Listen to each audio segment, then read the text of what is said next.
नमस्कार, प्रणाम। आप सभी का यहाँ स्वागत है।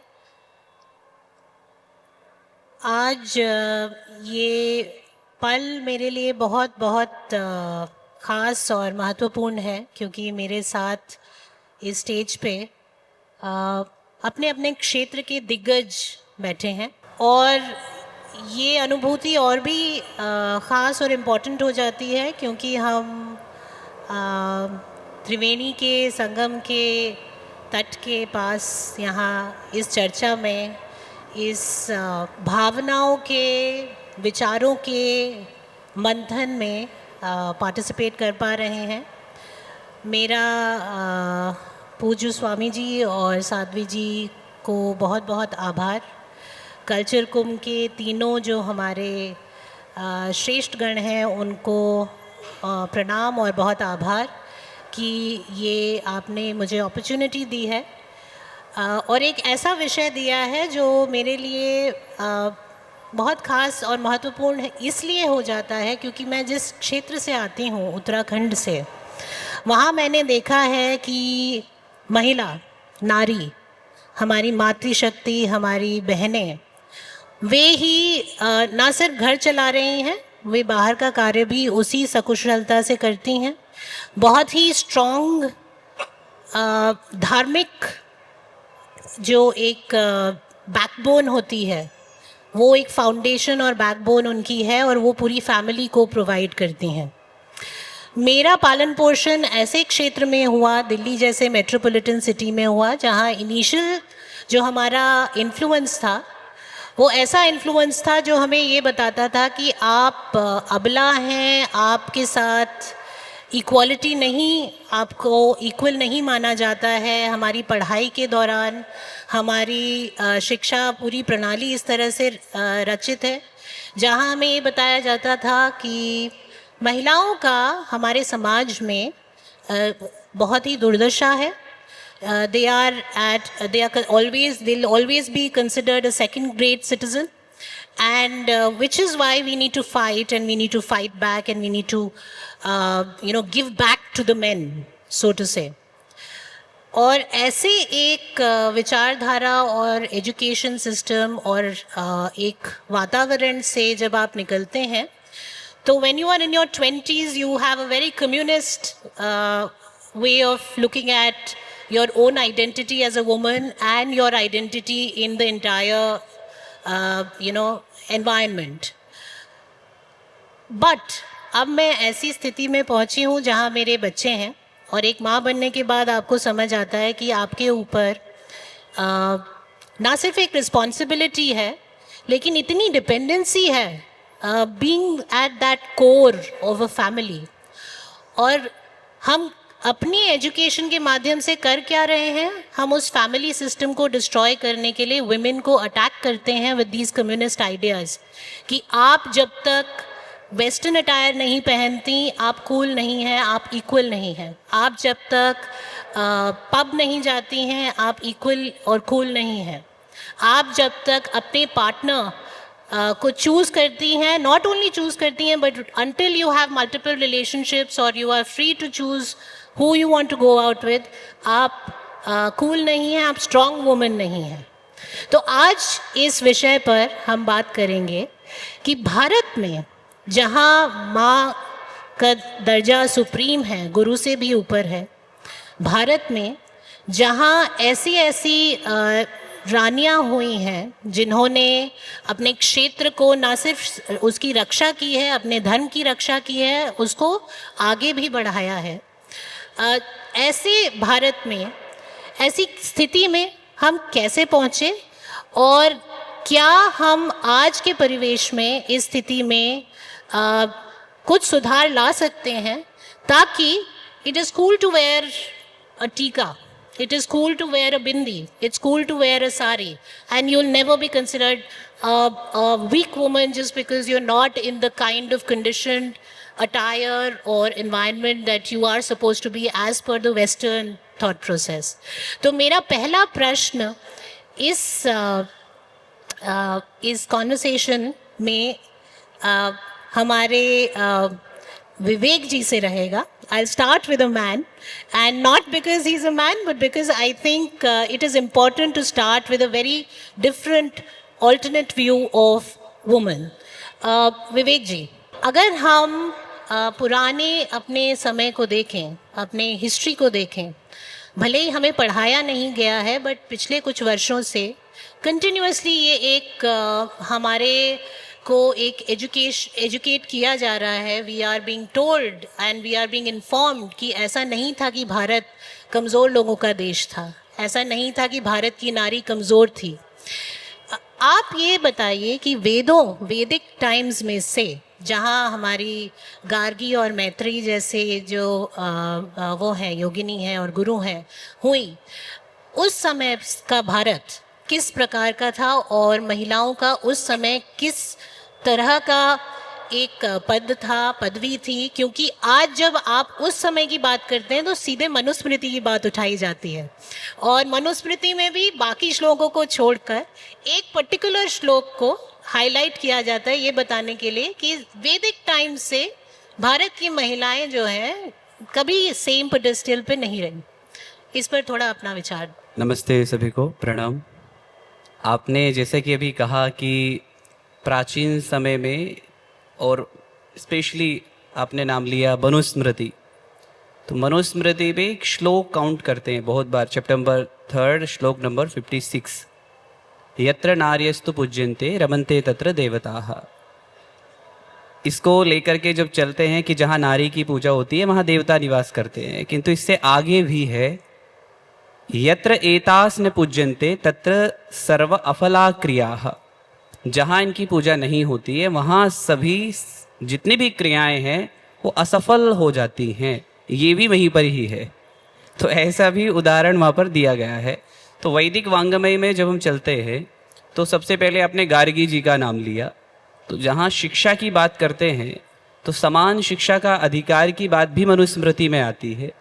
और शिक्षा की बात जब करते हैं तो वैदिक वांग्मय में फिर अलोपा, जो ऐसे लोपा मुद्रा हैं, अपाला हैं, फिर इनको भी दरकिनार नहीं किया जा सकता कि उन्होंने कितनी खोज की है.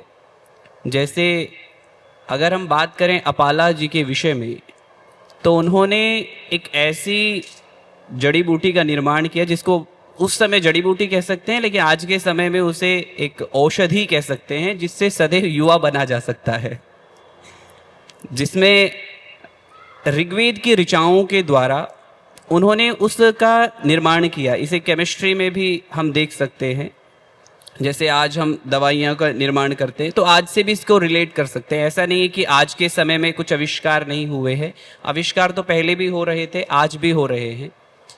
पर उस समय की जो स्थिति थी स्त्री की, उसमें और आज में मुझे कोई ऐसा अंतर तो विशेष नहीं दिखाई देता. इतना है कि पहले स्त्री बहुत अधिक अध्ययनशील थी, और घर में अगर आपने भी सुना होगा, हम भी सुनते ही आ रहे हैं कि यदि स्त्री को शिक्षित किया जाए तो 7 पीढ़ियां शिक्षित हो जाती हैं. तो ये ऑटोमेटिकली ऐसा कहते हैं कि ऐसा हो जाता है. तो ऐसा क्यों होता है? क्योंकि स्त्री जब शिक्षित होती है तो साथ साथ अपने एक परिवार नहीं दूसरे परिवार को भी शिक्षित करती है. जहाँ वो है वहाँ पर भी, जहाँ जन्म लिया और जहाँ विवाह के पश्चात होता है वहाँ पर भी. तो अगर हम बात करें ऋग्वेद की, तो ऋग्वेद में आता है कि स्त्री को कहा गया कि हे स्त्री तुम ऐसी बनो, मतलब ऋषि प्रार्थना करते हैं कि हे स्त्री तुम ऐसी बनो कि संसार को एक नई दिशा प्रदान कर सको. ऐसा ही यजुर्वेद में भी है. तो ऐसे अनेक सारी ऋचाएं हैं. वर्णन करने पे आएंगे एक एक का तो बहुत अधिक समय लग जाएगा, परंतु मैं संक्षेप में केवल इतना कहूँगा कि वैदिक वांग्मय में यदि स्त्री की दशा देखें तो बहुत ही सुदृढ़ रही है, इसमें कोई संशय नहीं है. दो वेरी डिफरेंट जो है महिलाएं हैं जिनका चित्रण रामायण में और महाभारत में है.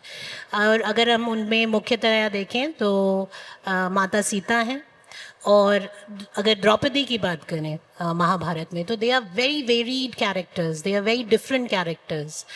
और जिस काल में रामायण थी और जिस काल में महाभारत की रचना हुई, उन दोनों कालों में भी हम महिलाओं की जो एक पोजीशन है उसमें थोड़ा चेंज देखते हैं। थोड़ा आपसे मैं ये जानना चाहूँगी कि आप जब इन सब्जेक्ट्स पे स्टडी कर रही थी, what was a very unique factor that you found in these two eras and especially in case of women? Ramayana Mahabharata का जब मैं अध्ययन कर रही थी तो मैंने भी वहीं से शुरू किया जहाँ से अधिकतर लोग शुरू करते हैं, with the idea that we already have. हम जनरली सोचते हैं कि सीता माँ है, द्रौपदी है, उन सबके साथ तो अत्याचार हुआ, तब की जो नारियाँ हैं वो तो अबला नारी थी वगैरह वगैरह, है ना। परंतु मैंने जब पढ़ना शुरू किया तब मुझे पता चला कि ये धारणाएं कितनी गलत हैं। और आज हम बाहर फीमेल रोल मॉडल्स देख रहे हैं, कारण हमने हमारे इतिहास को, हमारे वेद के समय को सही से समझा ही नहीं है। आज का अपना टाइटल है रोल ऑफ धर्म, रोल ऑफ विमेन इन धर्म एंड एजुकेशन। तो मैं आपसे एक प्रश्न पूछना चाहती हूँ। पत्नी के लिए एक शब्द हमारे समाज में है, क्या आप कोई भी मुझे बता सकते हैं कि वो शब्द क्या है? क्या अलग अलग शब्द है वाइफ के लिए? What are the different words that we have? सहधर्मचारिणी, हम तो कहते ही हैं सहधर्मचारिणी। धर्म में पुरुष और स्त्री का एक ही जैसा महत्व है।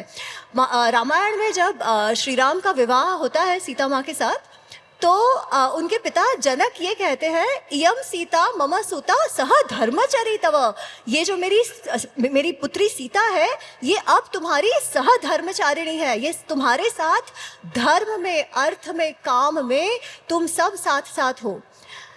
रामायण में ही एक और बात आती है, जब श्री राम को वनवास मिलता है और सीता माँ भी कह रही हैं कि मैं आपके साथ जाऊंगी। That decision was hers, we have to remember that. वनवास जाने का डिसीजन सीता माँ का था। तो वो जब वनवास जाना चाह रही हैं और कैकेयी तो बहुत खुश हो गई हैं कि भाई वनवास भेज दूंगी मैं उनको। वशिष्ठ जी कहते हैं, अरे तुम उनको कैसे भेज सकती हो, क्योंकि स्त्री कैसी है, पत्नी का कौन होती है? वो कहते हैं आत्मा ही दारा सर्वेशाम। ये जो पति होता है ना, जो पत्नी, दार मतलब दारा पत्नी को कहा जाता है। पत्नी पुरुष का आत्मा होती है, पत्नी एक पति का आत्मा होती है। तो आत्मा इयम अपि रामस्य पालिष्यन्ति मेदिनीम, ये जो सीता है ना, ये राम की आत्मा है। राम भले वनवास में जाए, सीता सिंहासन पर बैठेगी और अयोध्या का शासन करेगी। ये बात भी रामायण में आती है। ऑफ कोर्स सीता माँ को वो नहीं चाहिए तो वो जाने देती है। रामायण महाभारत को लेकर मैं और एक बात कहना चाहती हूँ। जब हम एम्पावरमेंट, डिसीजन मेकिंग, एसर्टिवनेस की बात कहेंगे, आप सोचिए अयोध्या के राजा दशरथ, जिन्होंने अपनी जनता से वादा किया है, वचन दे दिया है कि मैं श्री राम को राजा बनाऊंगा, किसके कहने पर उनको वो वादा तोड़ना पड़ा? किसके कहने पर? क्या कैकेयी को हम अबला नारी कहेंगे? वो वचन भी उनको कब मिला? जब उन्होंने, कैकेयी ने दशरथ की रक्षा की युद्ध में। ये ऐसी स्त्रियां हैं इतिहास में, परंतु हमारे तक आते आते कथाएं इतनी अच्छे या बुरे कारणों के कारण इतनी गलत हो गई कि नारी का जो कथाएं हमें बताने लगे वो एक अबला नारी सी थी। मैं अहल्या की बात हर बार करती हूँ, उसमें भी मैं अभी जाना नहीं चाहती, पर अहल्या की भी जो कथा है जो वाल्मीकि रामायण में है वो आप अवश्य पढ़िएगा। जहाँ तक महाभारत की बात आती है तो इन मैं आपको ये कहना चाह रही हूँ कि हमारे इतिहास में रामायण और महाभारत दोनों में ही स्त्रियाँ सबकी सब एसर्टिव है। स्त्रियाँ अपना घर भी संभाल रही है और साथ साथ अपना जो, अगर आप जिसे प्रोफेशनल लाइफ आज कहो, वो भी संभाल रही है। मैं केवल एक और उदाहरण देती हूँ जिसके बारे में मैं बोलती हूँ।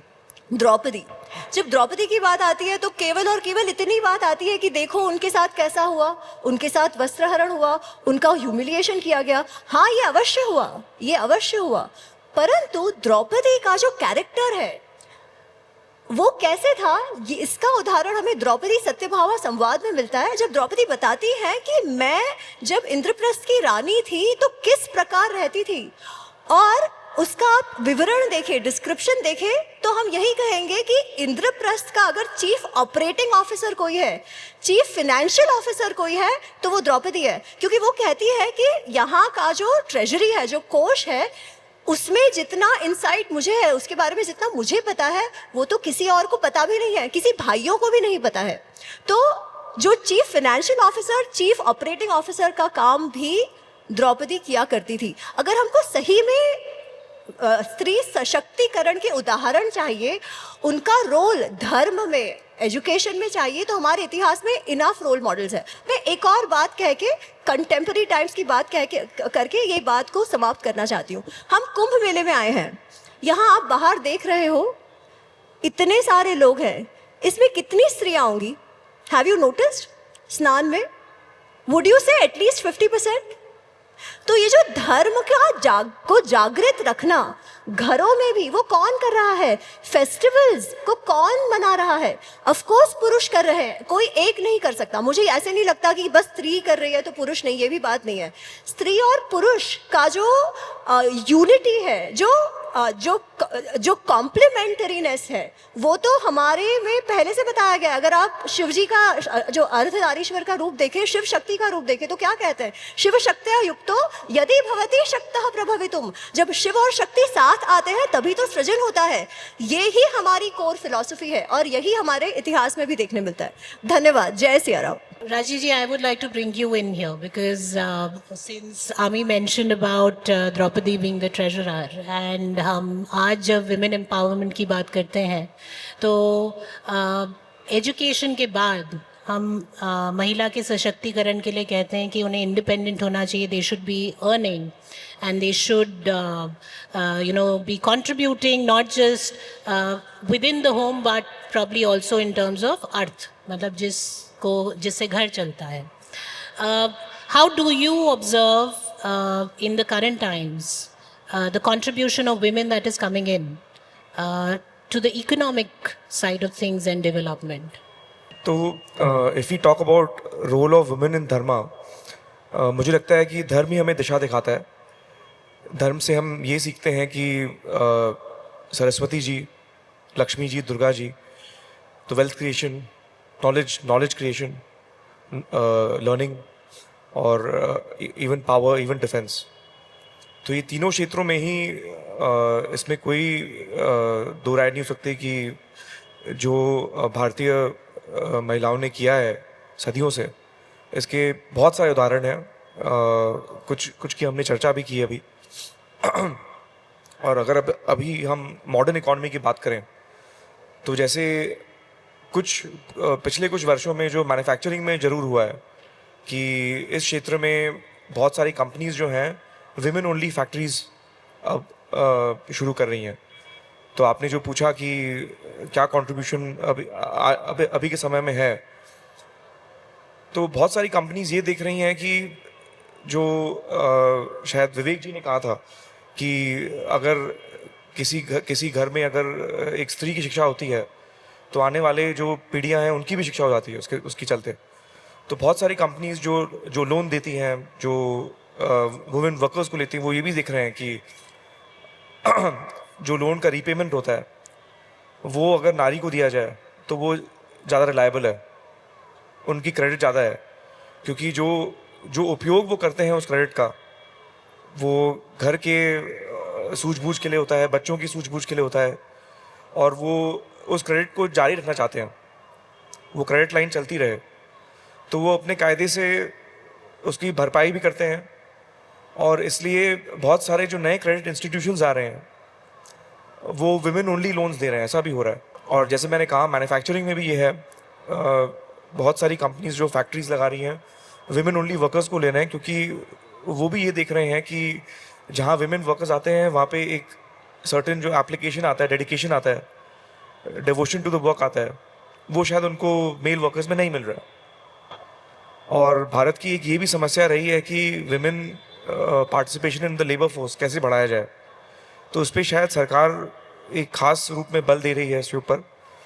और इस कारण से भी शायद सरकार और सारे कॉरपोरेट जो हैं दोनों इसी दिशा में काफ़ी ज़ोरों से काम कर रहे हैं कि कैसे मैन्युफैक्चरिंग के क्षेत्र में विमेन पार्टिसिपेशन लाया जाए। प्रयास है कि पार्लियामेंट में भी सीट्स जो हैं वो बढ़ाई जाएं ताकि more and more participation of correct 1/3 seats need to be having members, यहाँ मैं आपको लाना चाहूँगी। स्वरूप जी, आप बच्चों के साथ काम करती हैं, आप ट्रेनिंग्स देती हैं। आपका एक रोल रहा है ऐसी दुनिया से जहाँ I am not sure, it is a perception, may be an outsider perception, जहाँ विमेन वर ऑब्जेक्टिफाइड, जैसे मीडिया एंड एंटरटेनमेंट इंडस्ट्री में आज भी जो है ऑब्जेक्टिफाइंग ऑफ विमेन एक इशू रहा है। और फिर आपका जो एक मूवमेंट रहा है from acting along side acting to now imparting training to children and women and empowering them with that tool of education. How do you view पहले तो मैं ये आपसे पूछना चाहूँगी कि एक जो हमारा सॉफ्ट पावर है, जिसका काम ये होना चाहिए था कि महिलाओं को आगे बढ़ने के लिए जो एक फॉडर चाहिए, वो ये नहीं होना चाहिए कि वो कम कपड़े पहने तो सुंदर लगे, लेकिन ये होना चाहिए कि they are contributing much more, they have always been powerful, they can contribute to many more things in the economic and social setup. आपका क्या मानना है कि हमारी सॉफ्ट पावर अपना काम क्या सही कर रही है, या ऐसे कुछ प्रयास हो रहे हैं जहां हम इस तरह का चेंज ऑब्जर्व कर रहे हैं? Because that also in a way projects the identity of a woman for a, और हमारी सोसाइटी में जो एक वो आ गया है कि महिलाओं को जो है देख के पुरुष जो हैं भद्दी टिप्पणी करना, या कुछ ऊटपटांग हरकतें होती हैं, या इवन द इतना एक्सट्रीम वायलेंस ऑफ रेप हो रहा है. A lot of people have said that this also is influenced by the soft power because we are kind of showcasing women in a poor light. इस पर थोड़ा आप विचार डालिए, फिर मैं आपसे एजुकेशन के ऊपर एक सवाल पूछना चाहूँगी. आई थिंक ये प्रॉब्लम जिसके बारे में आप बात कर रही है is a very very mixed and historical problem. If you like they gave such beautiful examples कि हमारे इतिहास में क्या है and what is the role of a woman in Indian society. You know, हमारा mother, grandmother, daughter, हमारा role actually क्या था. बट हम भूल जाते हैं कि we have had over 700 years of colonization. जब भी हम colonization की बात करते हैं तो we only talk of British colonization. We forget the most horrifying Islamic colonization. So in those years, things were changed. You know, the protection of the woman, the whole idea ke kya, you know, what has to be done for the women. I can give you some very beautiful historic examples. Like my community, Bhatiyas, we came from the area of Baluchistan and Sindh and settled in Gujarat. But we came from there to save the dharma. Who stayed back? Bai Sahib, the queen. She stayed back and she told the people, you all go. And that is the history of my people. We were perhaps the first refugees, you know, even before we talk of, you know, Kashmir and things like that. And we came with our culture and our language from there. We are still, you know, Akhand Bharat ke bhag. And we came and, you know, we adopted the language of Gujarat and the clothes and things like that. In fact, we adopted the religion too. So we were Shaivites who came and became Vaishnavas. So, you know, that's going back so many years in history. There is never been. In fact, jab bhi main foreign jati hu, you know, as a researcher, one of the first things people tell me is, the women of India voted before us. We forget this, or we are made to forget it. You know, we do not, of course we need it, you know, everybody needs it. Because the vulnerability is there in men and women. You know, a different, you know, economical background, social backgrounds and all that. So we need it. But it was, the woman was always known as Shakti. I was really surprised when you said, you know, urban girls were told that they are abla. But my dad prayed for me. He says, no, I want a daughter. And my first child has to be a daughter. You know, मुझे बहुत दुख होता है about the westernization. of our culture. अगर आप Sanskrit plays देखेंगे, Sanskrit theatre, तो the woman was very empowered in that and she was not objectified. It is this weird, but then it's not a rule. जैसे जब मैंने roles किए तो I was the ideal Indian woman, you know, the normal Indian woman, you know, even though it was a comedy. So, but I am totally against it. And one of the reasons is that I know in the 90s when I was doing films, सबसे बुरी films बनी थी उस 10 years में. और उस 10 years में women were objectified very badly. तो वो मेरे सेंसिबिलिटी के बहुत अगेंस्ट जाता था, इसलिए मैंने फिल्म्स छोड़ दी. और देन तब तक I got married and had kids and I realise actually मेरा फोर्टे है drama and education. But yes, I totally agree and I am very against it. Do you still see this problem of not as many girl children coming for getting educated as boys, and is it more prevalent in probably a particular class of people? Abhi bhi kya usi I'm on the Central Advisory Board of Education, and from that research which we did about re-engaging children, we come to know that every area of India has a different story. Every area.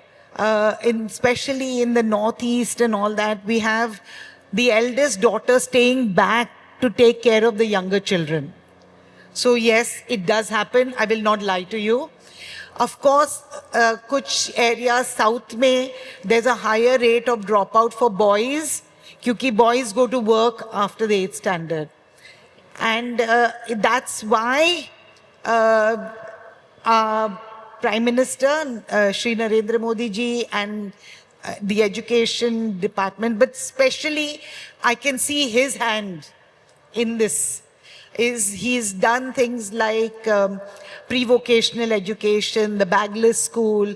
हमारा जो NEP है, the National Education Policy 2020, it is one of the world's best. It is one of the world's best because it's talking about how to change these things. You know, how, you know, ultimately you have to earn money, you know. So how am I going to get a job is very important. Likhna padna aa gaya, now aage kya? So he is the one who started skill building and, you know, moving towards, and skill building is not only for boys, right? True. It's even for the girls. So it's equal. But yes, girls do need a little bit of extra. And again, वो भी हमारी history की वजह से है, not because of the Indian culture. So just continuing that point, Swaroop ji, because I also worked in social impact consulting for a bit and I had an exposure to girls in rural villages, and it's not all hunky-dory. We have to accept that. Yeah, there are lots of problems today. The point is, these problems, as Swaroop ji very rightly mentioned, are not because of our culture as we seem to think it is. But there is something else to it. So when I talk about these topics of Sita being empowered, you know, she being very assertive, Draupadi being assertive, it's very interesting. A lot of times there are comments in my video section, they'll say, ये तो आ गई feminist. ये तो द्रौपदी को feminist बना रही है. Now that's so sad, right? Because we think an empowered woman has to be a feminist in the sense of the West feminist, and if a woman is assertive, that is somehow not acceptable. Now, where is this mindset coming from? It was not there in the Itihas, for sure, right? So something has definitely moved in the society. The answer to that, though, does not lie in the Western models, because we are very different. And for that, we have to go back to some of these premises, some of these thoughts, which our own ancestors have given us through the works that they have left for us. So I think one is to say it was all great, yes, but also we have to agree that there is a problem now. And we can get better because we were better. Divya Prabha ji, you were just in time to add your perspective to this because we had started talking about education.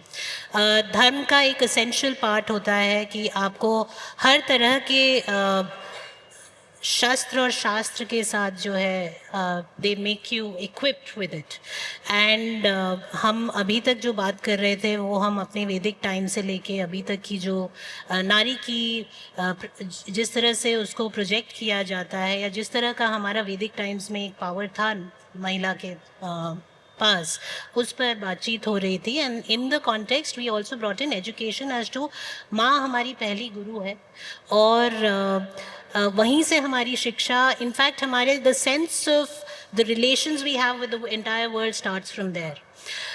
आप एक गुरुकुल चलाती हैं और हमारे गुरुकुल को over the years, over the centuries जो है एक तरह से सिस्टमैटिकली किल कर दिया गया. आप बाहर से आई हैं, आपका exposure, as I heard from your previous conversation, was in the UK. You studied in the UK, you were born and brought up there. There was a certain kind of education system that was followed, and for a large part of it, even till today, we look up to that kind of education system. लेकिन आपने वो छोड़कर यहाँ आकर गुरुकुल शुरू किए और इसके पीछे जो कारण था मैं वो जानना चाहूँगी आपसे कि ऐसा क्या देखा आपने, स्पेशली हमारी जो सांस्कृतिक और सनातनी सभ्यता के हिसाब से ऐसा क्या देखा कि आपको हमारा जो एजुकेशन, ओरिजिनल एजुकेशन सिस्टम था वैदिक टाइम से, वो ज़्यादा अट्रैक्टिव लगा? सबसे पहले जो शिक्षा मैं पहले से पाई थी, इससे मैं संतुष्ट नहीं थी. मैं देख रही थी कि प्रॉपर लाइफ स्किल्स नहीं पाई थी. पैसे कमाना, समाज का स्थान पाना, मकान खरीदना इत्यादि ठीक था, इससे चल सकता था. पर मेरे जीवन को चलाने के लिए कोई भी तत्व नहीं थे, क्योंकि ये एक्सटर्नल ओरिएंटेड था. और गुरुकुल का सिस्टम में दो बात हैं. सबसे पहले इवन लैटिन में एजुकेशन का दो अर्थ है, दो धातु हैं, एक एजुकारे, एक एजुकेरिंग. इसमें एक का अर्थ है बाहर से डालना और दूसरा है अंदर से निकालना. और जो गुरुकुल की पद्धति है, अंदर से निकालना, पहले अपने को पहचाना, ये आपका फाउंडेशन. फिर इसके ऊपर फिर शास्त्रों के अध्ययन करना. और भी गुरुकुल का पद्धति में जब हम लोग पुराण पढ़ेंगे या महाभारत पढ़ेंगे या रामायण पढ़ेंगे, इसमें गुरुकुल में आचार्य जी, जो गुरु जी थे, वो अधिकतर गृहस्थ आश्रम में रहते थे.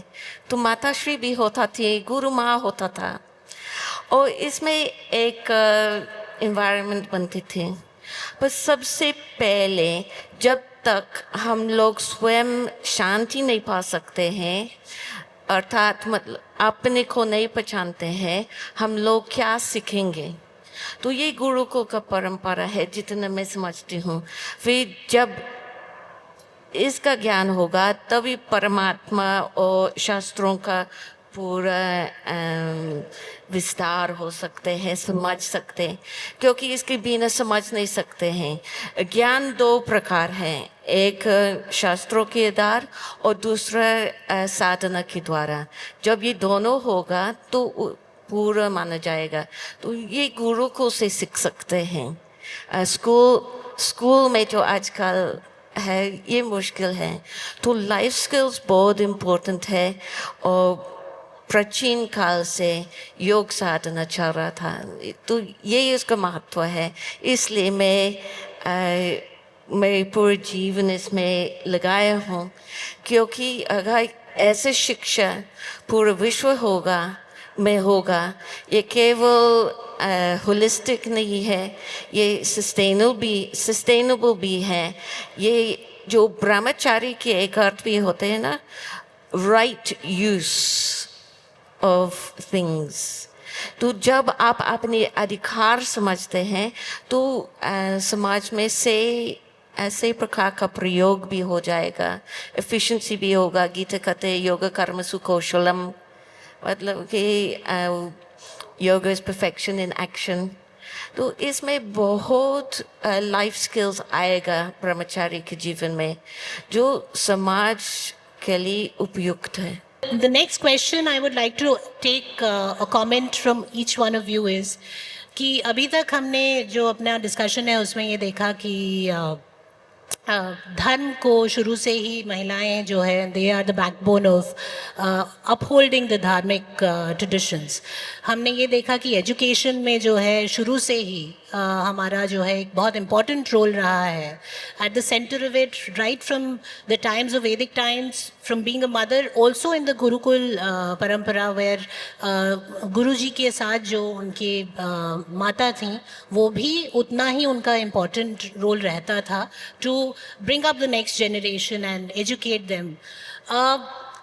But in current times, if we come back to the current times, अगर हम इन सब चीज़ों के बारे में बात करते हैं और आज हम जब धर्म के बारे में बात करते हैं, we are branded as maybe regressive or archaic or maybe also sanghi to a certain extent.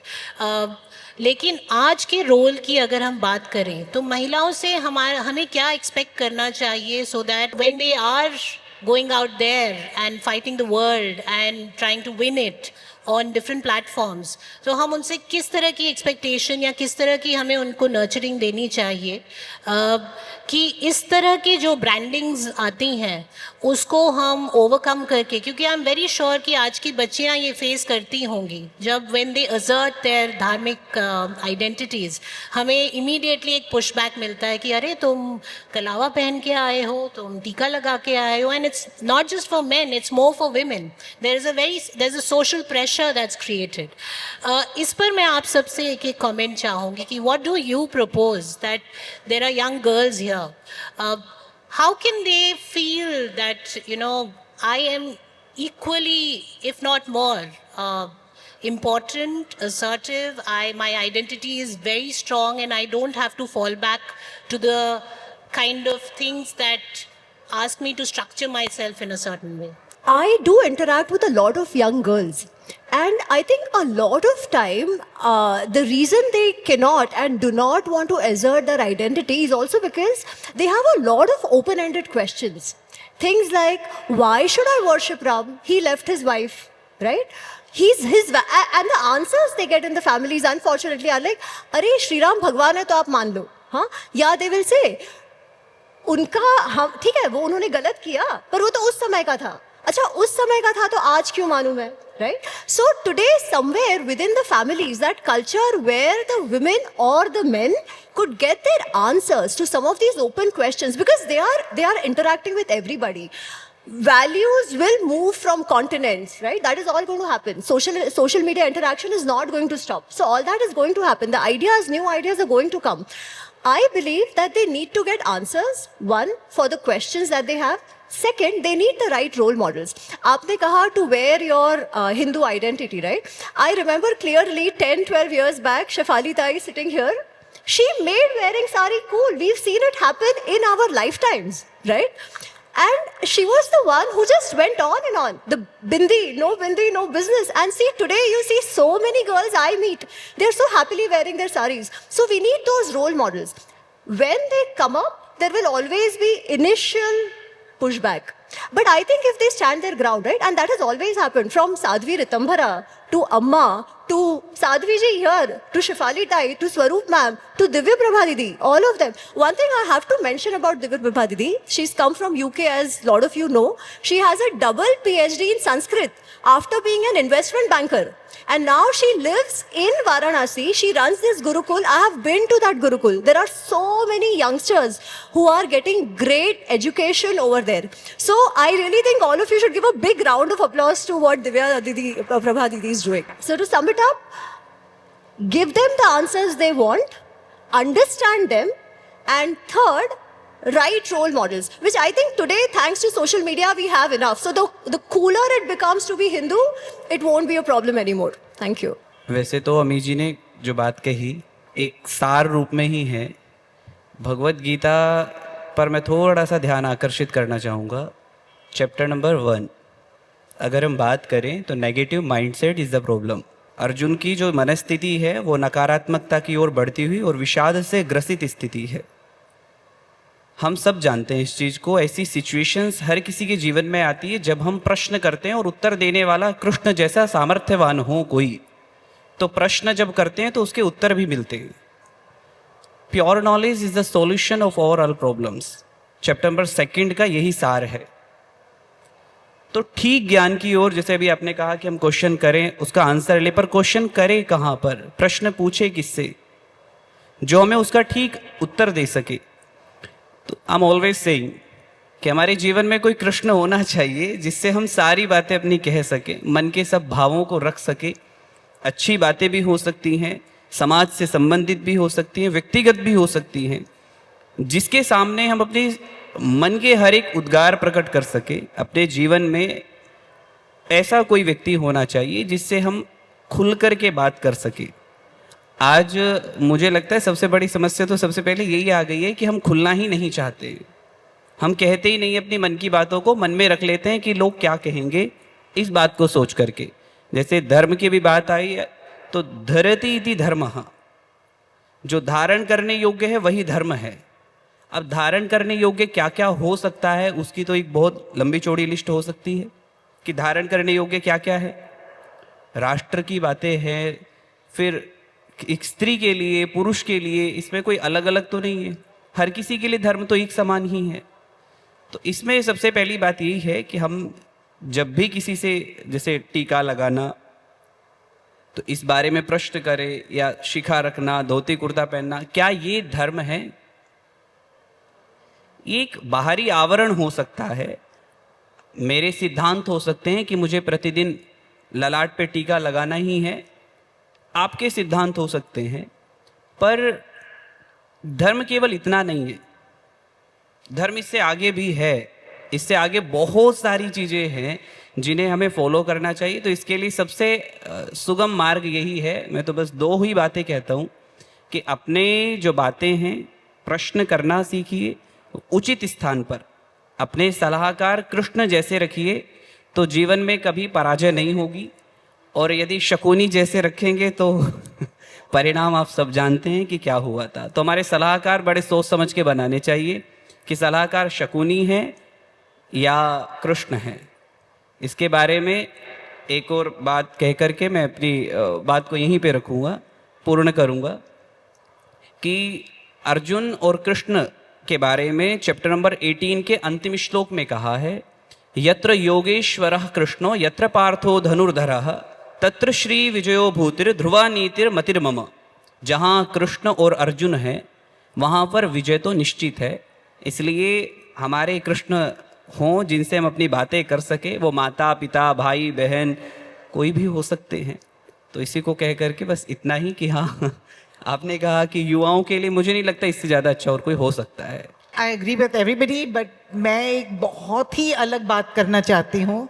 I say throw out post colonial education, colonial and post colonial education. Go back to what was ours. IQ, intelligent quotient, EQ, emotional quotient, PQ, physical quotient, not only yoga, but even martial arts, which is a very big part of Bharat. AQ, that is aesthetic quotient, not Western aesthetics, Bharatiya aesthetics, which is Satyam, Shivam, Sundaram. And finally, जो secularism के नाम पे निकाल दिया था, धार्मिक education. सो धार्मिक quotient, IQ, EQ, PQ, I forgot one, social quotient, that would be all the life skills and everything, AQ and DQ, धार्मिक क्वोशेंट। जो स्पोर्ट्स होता है, जो खेल कूद होती है, उससे जो डिसिप्लिन इन एथलीट्स को मेंटेन करना पड़ता है, जो रेजिमेंट मेंटेन करना पड़ता है, एक चैम्पियन बनने के लिए, उससे बहुत कुछ जीवन के हर क्षेत्र में हम उतार सकते हैं और वैसे रोल मॉडल्स बहुत सही रहेंगे। मुख्य समस्या होते हैं कि लोग बाहर की चीज के द्वारा सोचते हैं कि इससे सुख और शांति पा जाएंगे। जब भी हम लोग वस्त्र धारण करते हैं, तिलक लगाते हैं, जो भी होगा, ये एक साधन है सुख और शांति पाने के लिए। जो भी क्रिया हम लोग करते हैं ये हमेशा इच्छा अनुसार होगा। कर्तु इप्सितमं कर्म, मतलब जो चीज़ हम सबसे चाहते हैं वही चीज़ हम लोग करते हैं। तो जैसे लोग बोला है कि रोल मॉडल्स के द्वारा, सोशल मीडिया के द्वारा खोजना आइडियल, जैसे आइडियल राम इत्यादि, ये कब से चल रहे हैं कि राम हमारी लाइफ आइडियल है ना। जब हम लोग शुरू में वाल्मीकि रामायण में बालकांड पढ़ते हैं, शुरू जो 10-15 पहले श्लोक ये बताते हैं कि राम क्यों हमारी आइडियल हैं। और आजकल सोशल मीडिया के द्वारा हम लोग आइडियल्स पाते हैं और उनकी द्वारा हम लोग सोचते हैं अगर मैं ऐसे बन जाएंगे तो हम सुख और शांति पा जाएंगे। तो मुख्य बात है कि उन लोगों का उत्थान करवाना है, जैसे बच्चों के सामने उस आइडियल आ जाएगा। जैसे शिफाली जी और सारिया, बिंदी, ये सब चीज़ इस देश में इतना सुंदर फैब्रिक्स और डिज़ाइंस हैं। मैं समझती नहीं कि लोग ड्रेस और टी शर्ट क्यों पहन रहे हैं। मेरी माँ एक बार मुझसे कहा था, आप लोग तो जानते होंगे विदेश में काला रंग चलते हैं बहुत ज़्यादा। और मेरी माँ ने कही, I think that India's black is bright colors. वो ऐसे उसका मन में आए थे, जो राजस्थानी जयपुरिया का डिज़ाइन है, जो रीजनल डिज़ाइन है, साड़िया का, ब्लॉक प्रिंटिंग का, एम्ब्रॉयडरी के, इतना वाइड वैरायटीज है इस देश में, जो भी विदेश में भी ग्रहण हो रहे हैं। और मैं चाहती हूँ कि जो यंग लोग, जैसे मैं स्ट्रीट में जाऊँगी वाराणसी में, तो यंग लोग ये चीज़ नहीं पहनना चाहते हैं, पर विदेशी लोग यही आते हैं देखने के लिए कि ये कितना सुंदर है। यहाँ ये दिक्कत तो नहीं है, यहाँ बहुत हैंडलूम दिख रहे हैं, ब्लॉक प्रिंट्स दिख रहे हैं, पर हम लोग के पास, एक्सक्यूज मी अगर आपको फील है, पर मैं अपने को भारतीय समझती हूँ, इसलिए मैं कहती हूँ हम लोग के पास इतना सुंदर साधन है, जैसे स्त्री को सबसे सुंदर दिखेगा पूरे विश्व में। आपका क्वालिटीज़ है, क्लियर हार्टेडनेस है, सद्बुद्धि है, और फिर एडोर्नमेंट्स है, जो जिस प्रकार लोग बोलते हैं, इससे अच्छा कहीं नहीं है पूरे विश्व में। तो we need to celebrate it. Celebrities need to celebrate it. आम आदमी उसको celebrate करना है। यहाँ थोड़ा सा मैं एक कंट्रोवर्शियल टर्न दूंगी इसे।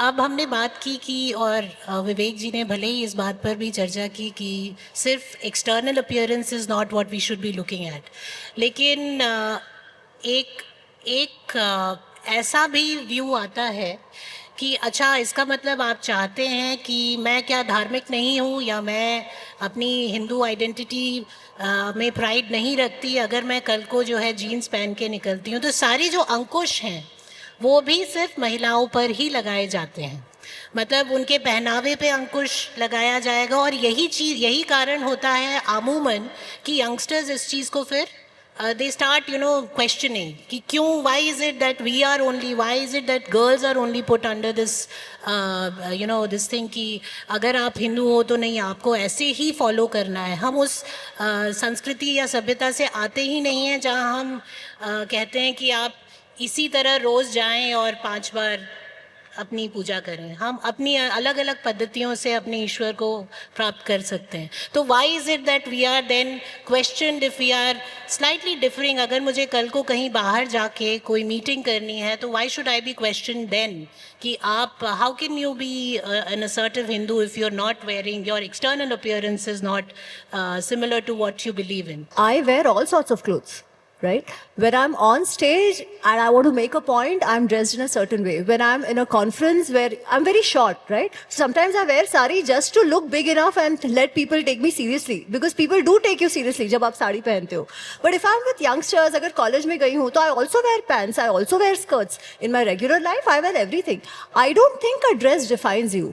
But issue is जब आपको लगता है साड़ी पहनना मतलब हीन है, इंडियन कपड़े पहनना मतलब इन्फीरियर है. स्पेशली कॉर्पोरेट में ये होता है कि अगर आप कुर्ते में गए हो तो लोग देखेंगे अरे क्या हुआ. ऐसा होता था पहले कि मतलब मेरी सबसे बड़ी दिक्कत इस बात से है कि आप फॉर्मल किसे डिफाइन करते हो. तो मैं कंसल्टिंग वर्ल्ड से आती हूँ, तो फॉर्मल मतलब आपको या तो स्कर्ट पहनना है या तो आपको पैंट्स पहनना है, आपको जैकेट पहनना है. And I am like why is that formal? That is not my formal. मैं आपको एक बात बताती हूँ. I was in Gujarat a couple of years back. वहाँ पे मेरा एक टॉक था with a big business, जो business networking group, उनके साथ मेरा एक टॉक था अहमदाबाद की 40 डिग्री की गर्मी में. ठीक है, हम हॉल में थे जहाँ पे ऑफकोर्स एसी वेसी था, पर मैं अकेली कुर्ते में थी. बाकी everybody, girls and boys, everybody suit वूट पहन के आए थे. एंड ये जो कम्युनिटी, ये जो ग्रुप था, दे वर ऑल बिजनेसमैन. क्यों? बिकॉज अपेरेंटली उनके लिए ये फॉर्मल टॉक था. तो मैंने जो भी मेरा लीडरशिप लेसन उस सब की बात करी, और फिर मैंने कहा, फिर किसी ने कॉलोनाइजेशन, डीकॉलोनाइजेशन की बात की. मैंने कहा आपको मैं एक एग्जाम्पल देना चाहती हूँ कि ये जो डीकॉलोनाइज या कॉलोनाइजेशन की आप बात करते हो ना, वो क्या है. तो बोले क्या? मैंने कहा आप सब, ये जो आप सब हो ना, जो यहाँ पे 40 डिग्री अहमदाबाद की गर्मी में सूट पहन के आए हो, आपके जितना कॉलोनाइज कौन हो सकता है? क्योंकि आप क्या बता रहे हो कि फॉर्मल मतलब वही कपड़े. ठीक है, अपने कपड़े फॉर्मल नहीं हो सकते. That idea is a problem. Not to say कि वो आप कभी मत पहनो, नॉट टू से कि आपको हमेशा यही कपड़ों में पहनना है या आपको पैंट पहनना ही नहीं है. I will be a hypocrite if I say that, right? But जो हीनता की बात है वो नहीं होनी चाहिए. गर्व से पहनो, गर्व से साड़ी पहनो, गर्व से जो पहनना है पहनो. Let your clothes not define you in any manner, but be proud of the culture that you come from. That's what I'd like to say. Thank you. You're also mother. I'm also mother. I've seen the transition of mothers over the years. मेरी माँ जो है कल मेरे साथ थी यहाँ, उन्होंने त्रिवेणी संगम में आज जो किया, मेरे वो भाग्य कि मैं करवा सकी. लेकिन हमारी माताएं शायद उस जनरेशन से थी जहाँ उन्होंने अपने करियर्स त्यागे और हमारे लिए करियर त्यागा. हमारे लिए जो है they provided for us at home so that we could go out, get educated, achieve whatever we could. फिर धीरे धीरे ये जनरेशन आने लगा जिसमें मैं भी एक भागीदार हूँ. That women started stepping out, they started earning lot many more than probably what it used to be maybe a couple of decades ago. तो धीरे धीरे महिलाएं बाहर निकलने लगी, सशक्त हुई. They are earning well, many a times they are earning more than their better halves. लेकिन साथ ही एक सोसाइटी में जो जनरेशन वाइज डीजेनरेशन हो रहा है ऑफ आपका जो मैं खुद फील करती हूँ कि आज के जो बच्चे थे या हमारे समय के जो बच्चे थे या हमसे पहले के जो बच्चे थे, उनमें बहुत फ़र्क आता जा रहा है. उनकी सोशल वैल्यूज़ में, उनकी जो एथिकल वैल्यूज़ हैं उसमें फ़र्क आता जा रहा है. और जब मैंने इस पर थोड़ा और सोचना और पढ़ना शुरू किया तो I started realising that there is a deliberate attack on the women in the household by the communist and Western left-wing ideological input, and that is because they want to break that family system. और वो हम आज देख रहे हैं. आज की जो परिवेश में माताओं का जो वो एक चेंज हो रहा है, जो प्रोफाइल चेंज हो रहा है, उस पर मैं आपसे चाहूँगी कि आप थोड़ा सा अपने विचार व्यक्त करें. My house was just the opposite of what you said. My mother was a university topper. and she was a surgical oncologist who worked till she was 92 years old. But yes, I think it's the whole woke and leftist influence on society. First of all, the breaking up of the joint family, I think, has affected us very badly because the grandmother is not there. The mothers and now both husband and wife both are working for whatever reason. So that is another problem. It has a lot to do with economics, roti, kapda aur makan. It has to do a lot with the small houses, urban settings. And it's a very complex problem. That is why, again, I feel education can play a very important role if we go in for the holistic education. The teacher will have to take the role of the mother. And, if the mother is going to go to work. How this will be addressed is very, very complex. And we'll have to go into all that again. But I don't think now we can keep the woman at home for a lot of reasons. But women would have to change and take that responsibility. The reason I say mother, because there are some specialities women have. As a caring, more compassionate, highly empathetic being. That is what we are great at, nurturing. So we will have to take extra responsibility in our households. And I think I have done it because I have worked and nurtured and cared for my children, been there every day for them to take care. And I tell you, it's a beautiful world. जैसे कहते हैं ना, the God gives you only that much responsibility which you can do. And God gives women lots of responsibilities because women are very powerful. I don't think at any time I feel women are weak. We are in fact more powerful than everybody, the men. Plus caring, nurturing, intelligence. We can take care of them. We can take care of everything. Just wanted to bring you in, Divya Prabhaji, because I think I think you will be able to bring in a perspective, and we'll conclude with that there is a requirement of economic independence. There is a need for going out and getting educated also in the regular systems, not the Gurukul systems, which is a need for you to get a quick job. You have to go through the regular schooling system. How do you view the current changes and the resurgence that's coming in? How do you view this taking how the women of Bharat will take this on, and how are they planning, how are they taking it forward in the coming decades? Do you see that women will continue to be at the forefront of bringing about this major change and churning that's happening, and the resurgence of our dharmic identity? I feel that there's a very powerful wave of change that we are moving with at the moment, which bodes so well for the future. And women, of course, are core to that because Shrishti happens through the woman. And I remember one time I was scolded in the ashram when I was given a task and I was finding it difficult to manage everything. And the scolding was, Durga Ma ka Ashtabhuja hai. Ek bhuj nahi hai. Ashtabhuja hai. And I think that this sums up the capacity and capability of women and the role that a woman has to play in society. Raji, quickly to conclude, how do you see women contributing to making Bharat the third superpower, economic power in the world? Like I said, I think both in terms of keeping a certain societal balance as well as making contributions to help the economy grow, including in sectors like manufacturing, I think there is an indispensable role to play. इसके बिना तो शायद हम विकसित भारत तक नहीं पहुंचेंगे. तो इसमें कोई दो राय नहीं हो सकती. Vivek ji, quickly to conclude, how do you see women reclaiming the Vedic strength and identity and taking Bharat forward? वैदिक भारत के अनुसार तो मुझे लगता है हर एक स्त्री अपाला और लोपामुद्रा की तरह ही कार्य कर रही है. मैं तो यहाँ पर भी देख रहा हूँ उसी स्थिति में जैसे अभी अमी जी, आप मेरे सामने भी बैठे हैं जो कार्यक्रम भी ऑर्गेनाइज कर रहे हैं, यहाँ पर भी स्त्रियों का आधिपत्य है. तो इससे ज़्यादा तो नहीं कह सकते कुछ भी.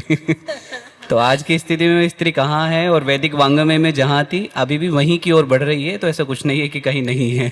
It was a very enlightening discussion. We had a lot of perspective on how, and it was very reassuring also to know that not everything is destroyed. I think the women of Bharat are still in a position to actually, connect back, reclaim their identities, and be that strong dharmic backbone and provide it to their families, to the society, and to the entire world. Thank you so much. Thank you for giving us a patient hearing. Dhanyavad. Namaskar.